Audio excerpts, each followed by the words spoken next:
안녕하세요. 트레이딩룸의 카도입니다. 많은 분들이 잘 모르는 얘기를 하나 해보려고 해요. 그러니까 이게 중요도가 떨어져서 모르는 게 아니라 사람들이 잘 어려워하는 것 같더라고요. 그래서 좀 쉽게 좀 풀어서 얘기하려고 합니다. 일단 얘기하려는 게 뭐냐면요. CPI, PPI 얘네들 얘기 좀 해보려고요. 얘네가 결국 미국장을 움직이고요. 그리고 이게 결국 비트코인도 움직이고 결국 우리나라 한국장에도 영향을 주는 애들이에요. 자, 그런데 사실 여기 하나 더 있습니다. 미국 대학들 여러분들 생각나시는 대학이 있는지 모르겠는데 일단 보통 제일 먼저 떠오르는 거 하버드, 프린스턴, 예일, MIT 뭐 예일 같은 소위 이제 아이비리그라고 하는 학교들을 먼저 떠올리실 거고 뭐 MIT, 칼텍 뭐 이런 학교들을 떠올리실 수도 있어요. 그런데 사실 이거 관련해 가지고 좀 유명한 학교가 하나 있어요. 뭐냐면 미시간 주립대입니다. 자, 미시간대에서 그 소비자 지수 이걸 발표를 해요. 요거까지 한번 엮어서 얘기를 해보려고 합니다. 발표하는 순서는 CPI, PPI, 미시간대 소비자 지수 이렇게 순서대로 발표를 하고 있고요. 보통 CPI가 먼저 발표가 되면서 이제 시장에 충격을 주고 PPI가 야 그만큼은 아닌데 혹은 야 다음 내년은 뭐 됐어. 요거를 요런 식으로 한 다음에 미시간대 소비 지수가 활용 점정으로 딱 찍는 이런 구조를 가지고 있어요. 근데 이번에 일단 CPI 같은 경우에 좋게 나왔죠. 양호. PPI 같은 경우에도 이거에 받쳐주는 양호한 지수를 보였어요.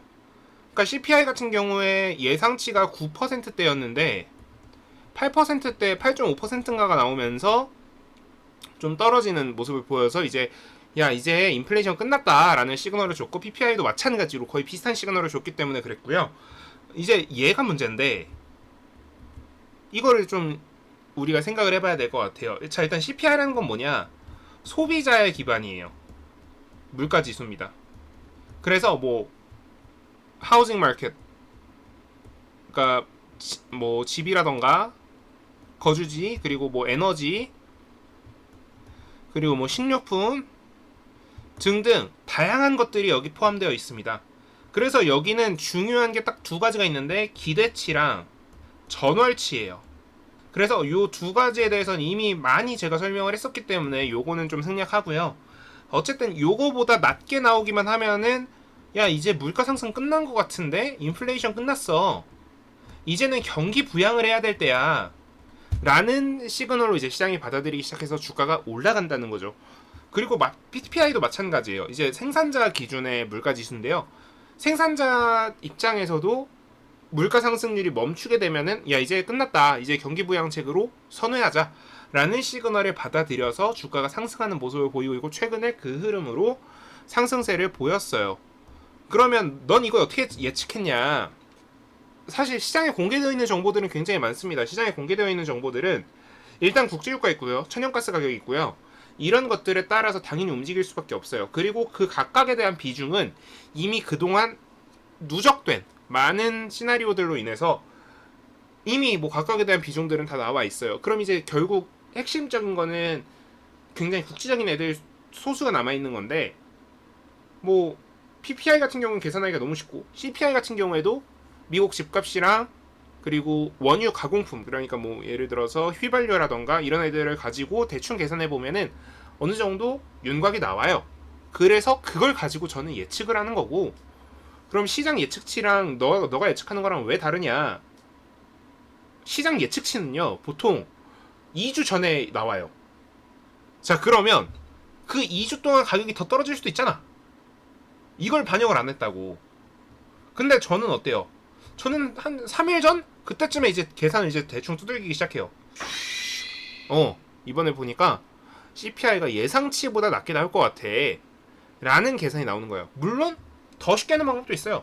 이때보다 가격이 떨어진 상품들의 비중이 그러니까 이때보다 뭐 예를 들어서 에너지 가격, 특히 휘발유 가격의 비중이 꽤 높습니다. 그 CPI에서 차지하는 비중이 얘가 생각보다 많이 떨어졌네. 오케이. 그러면 예측치보다도 많이 낮게 나오겠네. 이런 식의 계산이 가능해져요. 물론 저는 이걸 좀 더 구체적으로 계산을 하고 있고요. 그래서 이런 거에 대한 이해가 좀 추가적으로 있어야만 여러분들이 매매를 하기가 좀 더 편해진다. 자, 그러면 이 CPI랑 PPI까지는 오케이, 이해가 됐어요. 자, 그런데 이 미시간대 소비자 지수라는 게 좀 문제예요.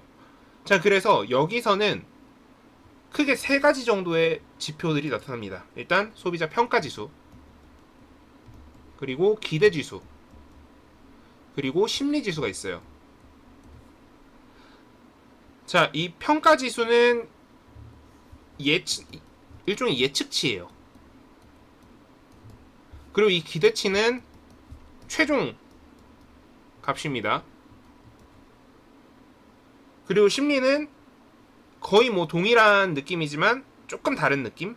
그러니까 거의 뭐 한 8, 90% 비슷하지만 약간 다른. 그래서 일단 이 평가 지수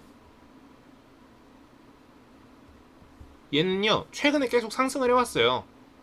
그래서 소비자 지수가 이렇게 좋아진다, 그러니까 평가 지수가 이렇게 좋아진다라는 거는 결국 물가가 조금 안정되기 시작했다는 뜻이에요, 최근에. 그러니까 이거는 오히려 올라가면 올라갈수록, 적당한 수준까지는 올라가면 올라갈수록 좋아요. 그래서 얘네들이 다 나쁘지 않다. 그리고 얘네들이 지금 계속 올라가는 트렌드 안에 있다.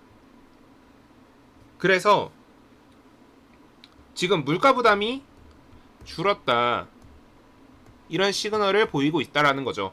그래서 이게 한 번 더 물가 부담이 줄어드는 모습으로 나타난다면 더 땡큐일 것 같은데, 그러니까 얘네 셋 다 이번에 올라주면 땡큐일 것 같은데 이번에 셋 다 오를지는 잘 모르겠습니다. 그래서 일단 최소한 평가지수랑 심리지수는 오를 것 같아요. 하지만 기대지수가 약간 애매해요.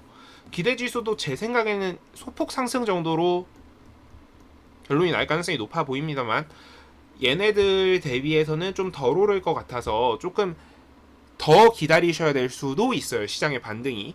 근데 아마 나스닥 13,800까지는 갈 겁니다, 예상컨대. 지금 아마 13,300인가요? 13,300에서 13,400 정도에서 왔다 갔다 하고 있는 걸로 알고 있는데, 전 이걸 12,000부터 노래를 불렀어요. 참고로 이거 예상한 사람들 거의 없습니다. 이렇게 분석치 가지고 예상을 해본다면 13,800까지는 갈 가능성이 높아 보입니다. 그래서 일단 지금 이 현재 현 상황이 좀 더 유지가 된다면 한 2주에서 3주 정도만 더 랠리가 나올 것 같고요.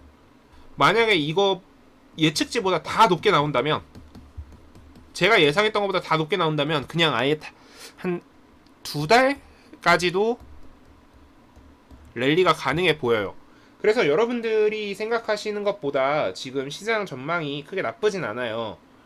오히려 좋은 쪽에 더 가까워 보입니다. 그래서 여러분들이 좀 매매를 하는 데 있어서 당연히 조급함이나 이런 좀 여러분들의 감정 중에 마이너스가 될 만한 감정들은 다 빼야겠지만, 여러분들한테 플러스가 될 만한, 그러니까 대범함 그리고 좀 확신, 이런 것들은 좀 가지고 매매를 하셔도 괜찮을 것 같다, 이런 얘기를 드리면서 오늘 영상을 마무리하도록 하겠습니다.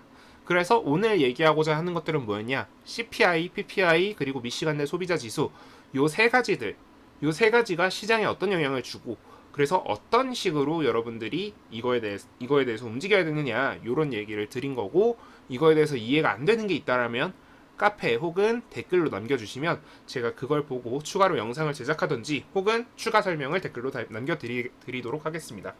이왕이면 카페에 남겨주시면 좀 더 좋을 것 같아요. 아무튼 오늘 영상 이 정도로 마무리하고요. 지금까지 트레이딩룸의 카드였습니다. 오늘 영상 도움되셨다면 구독, 좋아요, 알람 설정 부탁드립니다. 감사합니다.